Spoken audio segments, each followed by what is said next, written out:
Guys, welcome back to my channel. It's me Ritika. അപ്പോൾ എല്ലാവരും എക്സാമൊക്കെ കഴിഞ്ഞ് വീട്ടിലെത്തിയെന്ന് വിചാരിക്കുന്നു. അപ്പോൾ നിങ്ങൾക്കൊക്കെ എങ്ങനെ ഉണ്ടായിരുന്നു എക്സാം എന്ന് താഴെ കമൻറ്റ് ചെയ്യാം കേട്ടോ. അപ്പോൾ എനിക്ക് വന്നിട്ട് ആവറേജ് എന്ന് വേണമെങ്കിൽ പറയാം.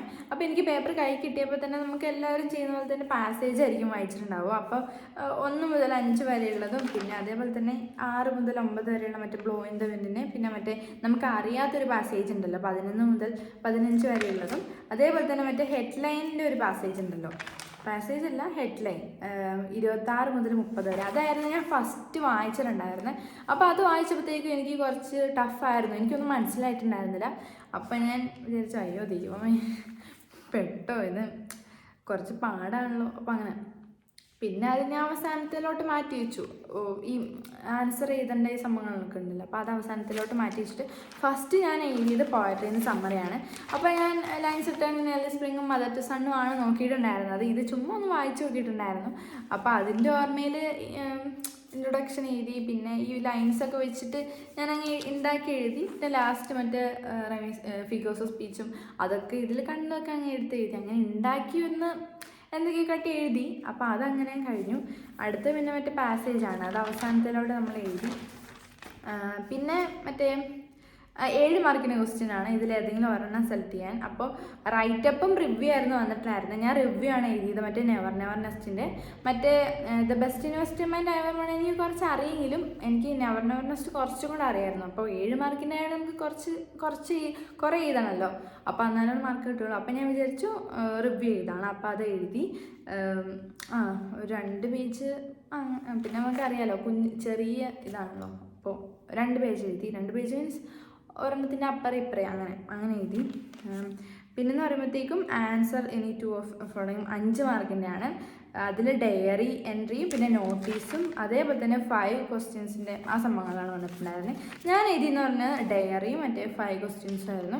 എനിക്ക് തോന്നുന്നു ഭൂരിഭാഗം പേരും അത് തന്നെ ആയിരിക്കും എഴുതിയിട്ടുണ്ടാവും. നോട്ടീസ് എന്തായാലും എടുത്തിട്ടുണ്ടാവും എല്ലാവരും. അത് അത്യാവശ്യം സിമ്പിളായിട്ട് എഴുതാവുന്നതാണ്. അപ്പോൾ എല്ലാവരും അത് തന്നെ ആയിരിക്കും എടുത്തിട്ടുണ്ടാവുക. അത് ഇംഗ്ലീഷ് അങ്ങനെയൊക്കെ പറഞ്ഞിട്ട് എഴുതാം. അപ്പോൾ അത് സിമ്പിളായിരിക്കും, അതെനിക്ക് എഴുതിയിട്ടുണ്ടാവുക. പിന്നെ അടുത്തതെന്ന് പറയുന്നത് 6 മാർക്കിൻ്റെ ക്വസ്റ്റ്യനാണ്. അതിൽ വന്നിട്ടുണ്ടായിരുന്ന ക്യാരറ്റ് സ്കെച്ച് ഓഫ് മാർത്ത. അത് എനിക്ക് തോന്നുന്നു എല്ലാവർക്കും സിമ്പിളായിട്ട് എഴുതാൻ പറ്റുമെന്ന്.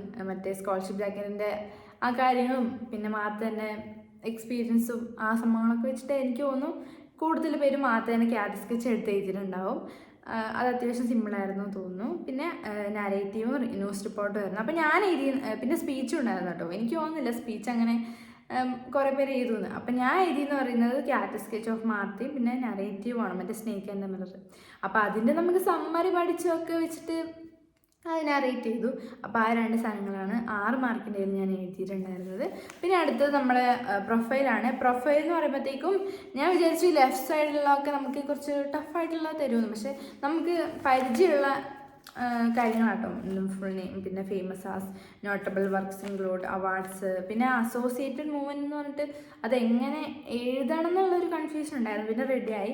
അപ്പോൾ അത് അങ്ങനെയായിരുന്നു പ്രൊഫൈല്. പിന്നെ അടുത്തത് ഹെഡ്ലൈനാണ്. അപ്പോൾ അത് ഞാൻ അവസാനത്തിലോട്ട് മാറ്റി വെച്ചിട്ട് എഴുതിയിട്ടുണ്ടായിരുന്നു. അടുത്തത് ന്യൂസ് റിപ്പോർട്ടാണ്. അപ്പോൾ എനിക്ക് തോന്നുന്നു കുറേ പേർക്ക് ഗ്രാമർ കുറച്ച് പേടിയുള്ളവരാണ്.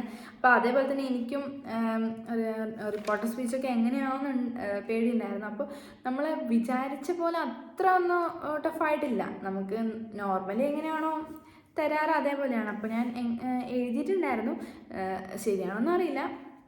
അപ്പോൾ റിപ്പോർട്ടർ സ്പീച്ച് എഴുതി. അടുത്തത് എഡിറ്റ് ചെയ്ത പാസേജാണ്. ഇതെനിക്ക് തോന്നുന്നു മോഡലിൻ്റെ ആ ഒരു ഇതിലാണെന്ന് തോന്നുന്നു എനിക്ക് തന്നിട്ടുണ്ടാവുക. അതൊരു പ്രസൻറ്റ് ടെൻസ് ആയിരുന്നു. അപ്പോൾ അത് പാസ്റ്റിലോട്ട് മാറ്റിയാൽ മതി. എനിക്ക് തോന്നുന്നു അത് സിമ്പിളായിരുന്നു. സാധാരണ പാസ്റ്റാണ് തരാറ്. അപ്പോൾ എനിക്ക് തോന്നുന്നു ഇത് എല്ലാവർക്കും സിമ്പിളായിട്ട് ചെയ്യാൻ പറ്റിയെന്ന്. അടുത്തതെന്ന് പറയുന്നത് ഒരു ഫ്രൈസൽ വെർബാണ്. അത് ഇതേപോലെ തന്നെ ഞാൻ വിചാരിച്ചു ടെക്സ്റ്റിൻ്റെ ഉള്ളിൽ നിന്നൊക്കെ തരുമെന്ന്. അപ്പോൾ പക്ഷേ നമ്മളെ ലിസ്റ്റിലുള്ളതാണ് make out, spring up, taken aback, run away, ആ സംഭവങ്ങളൊക്കെ നമുക്ക് നമ്മുടെ ലിസ്റ്റിലുള്ളത് വന്നുകൊണ്ട് തന്നെ അത്യാവശ്യം എല്ലാവർക്കും ചെയ്യാൻ പറ്റിയെന്ന് വിചാരിക്കുന്നു. അപ്പോൾ അങ്ങനെ ചെയ്തു. അടുത്തതെന്ന് പറയുന്നത് എഡിറ്റിംഗ് ആണ്. എഡിറ്റിങ്ങും അതേപോലെ തന്നെ അത്യാവശ്യം കുഴപ്പമില്ലായിരുന്നു, അത്യാവശ്യം ചെയ്യാൻ പറ്റിയായിരുന്നു. പിന്നെ അടുത്തത് കോൺവെർസേഷൻ കംപ്ലീഷനാണ്. അത് മറ്റേ അലീൻ്റെയും ജെൻ കളക്ടറിൻ്റെ ആയിരുന്നു. അതും അതേപോലെ തന്നെ ഫസ്റ്റ് നമ്മളെ ക്വസ്റ്റ്യൻ എന്തുവാ അത് ഡോണ്ട് യു അതാന്ന് തോന്നുന്നു ഞാൻ എഴുതിയിട്ടുണ്ടായിരുന്നേ. പിന്നെ നമ്മളെ WH ക്വസ്റ്റ്യൻസും SOറിൻ്റെ ക്വസ്റ്റ്യൻസും പിന്നെ വുഡ് യു മൈൻഡും അതേപോലെ തന്നെ യു ഹാഡ് ബെറ്റർ അതായിരുന്നു വന്നിട്ടുണ്ടായിരുന്നത്. സൈലത്തിൻ്റെ ലൈവ് നിങ്ങൾ കണ്ടോയെന്ന് എനിക്കറിയില്ല. അതിൽ ഇതേപോലെ തന്നെ നമുക്ക് കുറേ ക്വസ്റ്റ്യൻസ് പ്രാക്ടീസ് ചെയ്യിപ്പിച്ചിട്ടുണ്ടായിരുന്നു. അത് കണ്ടവർക്ക് എനിക്ക് തോന്നുന്നു ഇത് സിമ്പിളാകുന്നു. അപ്പോൾ ഞാനത് കണ്ടിട്ടുണ്ടായിരുന്നു. അപ്പോൾ എനിക്ക് കുഴപ്പമില്ലായിരുന്നു. പക്ഷേ ഈ ആൻസറൊക്കെ ശരിയാണോന്ന് അറിയില്ല. ആ ഒരു റൂളൊക്കെ വെച്ചിട്ട് എഴുതിയിട്ടുണ്ട്. അപ്പോൾ കോൺവെർസേഷനൊക്കെ അത്യാവശ്യം കുഴപ്പമില്ലായിരുന്നു. ഗ്രാമറൊക്കെ നമ്മൾ പ്രതീക്ഷിച്ച പോലെ ടഫായില്ല. നോർമലായിട്ട് എങ്ങനെയാണോ മോഡലിനൊക്കെ വന്നത് അതേപോലെ തന്നെയായിരുന്നു വന്നിട്ടുണ്ടായിരുന്നത്. അതേപോലെ തന്നെ നൗൺ ഫ്രേസ് ഞാൻ ദ ലൈഫ് ഓഫ് വാങ്ക അവിടം വരെയായിരുന്നു എഴുതിയിട്ടുണ്ടായിരുന്നു. കുറച്ച് പേർക്ക് സംശയം ഉണ്ടായിരുന്നു കുറച്ചും കൂടെ എഴുതണം എന്നുള്ളത്. പക്ഷേ ഞാൻ ലൈഫ് ഓഫ് വാങ്ക എന്ന് എഴുതിയത് അത് കറക്റ്റാണ് നിങ്ങൾ കമൻറ്റ് ചെയ്യാം കേട്ടോ. പിന്നെ ബി എന്ന് പറയുമ്പോഴത്തേക്കും മംഗൂസ് ആൻഡ് ദ കോബ്ര അവിടം വരെയായിരുന്നു. അപ്പം അങ്ങനെ നോൺ ഫ്രേസും അത്യാവശ്യം കുഴപ്പമില്ലായിരുന്നു. ഇത് ശരിയാണെന്ന് അറിയില്ല ആൻസർ. അപ്പം അങ്ങനെ പിന്നെ ഞാൻ മറ്റേ പാസേജും ആ സംഭവങ്ങളൊക്കെ ലാസ്റ്റത്തെ ഒരു അരമണിക്കൂറിൽ അങ്ങനെ ചെയ്ത് തീർത്തു. പാസേജ് ഫസ്റ്റ് വായിച്ചപ്പോൾ കിട്ടിയില്ലെങ്കിൽ പിന്നെ ഞാൻ ഒന്നും കൂടെ വായിച്ചപ്പോഴത്തേക്കും ഫസ്റ്റ് വാങ്കേൻ്റെ ആണെങ്കിലും പിന്നെ മറ്റേ ബ്ലോ ഇൻ ദ വിൻഡ് ആണെങ്കിലും blow in the wind first എനിക്ക് സ്കൈ സ്റ്റാൻഡ്സ് ഫോർ അതൊന്നും അറിയില്ലായിരുന്നു. പിന്നെ ഞാൻ സമ്മറി വായിച്ചത് ഇങ്ങനെ ഓർത്തോർത്ത് നോക്കിയപ്പോഴത്തേക്കും അതിൻ്റെ ആൻസറൊക്കെ ഞാൻ എന്തൊക്കെ എഴുതി വെച്ചിട്ടുണ്ട്. അപ്പോൾ പിന്നെ അങ്ങനെ എഴുതി. പിന്നെ നമുക്ക് അറിയാത്തൊരു പാസേജ് അത് നമുക്കങ്ങനെ മനസ്സിലാവുന്നുണ്ടായിരുന്നില്ല. ഈ എന്താ പറയുക എനിക്ക് മനസ്സിലായിട്ടുണ്ടായിരുന്നില്ല അങ്ങനെ. അപ്പോൾ എന്തൊക്കെയോ ഞാൻ ഒരു ആൻസർ തന്നെ ഇപ്പോൾ ഒരു പാരഗ്രാഫ് ഫുള്ള് അങ്ങനെ എഴുതി വെച്ചു. എനിക്ക് അങ്ങനെ അറിയത്തുണ്ടായിരുന്നില്ല. അപ്പോൾ ഞാൻ കുറേ എഴുതി വെച്ചിട്ടുണ്ടായിരുന്നു. അപ്പോൾ അങ്ങനെ എഴുതി. പിന്നെ അടുത്ത മറ്റേ ഹെഡ്ലൈനാണ്. ഹെഡ്ലൈനും അതേപോലെ തന്നെ എനിക്ക് ഡൗട്ട് വന്നത് 27ഉം 28ഉം ആയിരുന്നു. അത് ഞാൻ ഒരെണ്ണം എഴുതി വെച്ചിട്ടുണ്ട്. റെഡിയാണോ ശരിയാണോന്ന് അറിയത്തില്ല. അപ്പോൾ ഇതൊക്കെയാണ് എക്സാമിനുണ്ടായിരുന്നത്. അപ്പോൾ ഞാൻ പ്രതീക്ഷിച്ച അത്ര പാടുണ്ടായിരുന്നില്ല. ഞാൻ കുറച്ചും കൂടെ പാടായിരിക്കും ഫ്രേസൽ വെർബും പിന്നെ ഗ്രാമറൊക്കെ കുറച്ച് പാടാമെന്ന് വിചാരിച്ചിട്ടുണ്ടായിരുന്നത്. അപ്പോൾ അത്ര പാടുണ്ടായിരുന്നില്ല. പിന്നെ ഫസ്റ്റ് പാസേജൊക്കെ വായിച്ച് നോക്കിയപ്പോഴത്തേക്കും എനിക്ക് അയ്യോ ദൈവമേ ഇത് ഭയങ്കര ടഫാണല്ലോ അങ്ങനെ എനിക്ക് തോന്നിയായിരുന്നു. പിന്നെ പ്രശ്നം ഉണ്ടായിരുന്നില്ല. പിന്നെ ഞാൻ ഒന്നുകൂടെ മനസ്സിരുത്തി വായിച്ചപ്പോഴത്തേക്കും അത്യാവശ്യം ആൻസർ കിട്ടി. അത് പിന്നെ നമുക്ക് എങ്ങനെയെങ്കിലും കുത്തിത്തിരിക്കുക അങ്ങനെ എഴുതി വെക്കാമല്ലോ. ബാക്കിയുള്ള എങ്ങനെയെങ്കിലും കിട്ടിയാൽ മതി. അപ്പോൾ ഞാൻ ഫസ്റ്റ് മറ്റേ ഡിസ്കോഴ്സൊക്കെ എഴുതി വെച്ച് ലാസ്റ്റ് ഇങ്ങനത്തെ പാസേജിൻ്റെ ആൻസർ എഴുതിയായിരുന്നു ചെയ്തിട്ടുണ്ടായിരുന്നത്.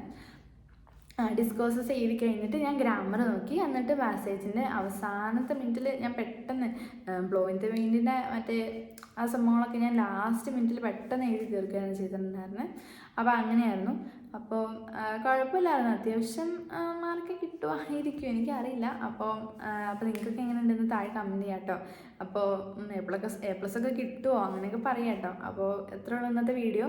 അപ്പോൾ നാളെ കഴിഞ്ഞ് മലയാളം സെക്കൻഡിൻ്റെ എക്സാമാണ്. അപ്പോൾ എല്ലാവർക്കും ഓൾ ദ ബെസ്റ്റ്. അപ്പോൾ ഇന്നത്തെ വീഡിയോ എത്ര ഉള്ളൂ. അപ്പോൾ അടുത്ത വീഡിയോയിൽ കാണുന്നതായിരിക്കും. ബൈ.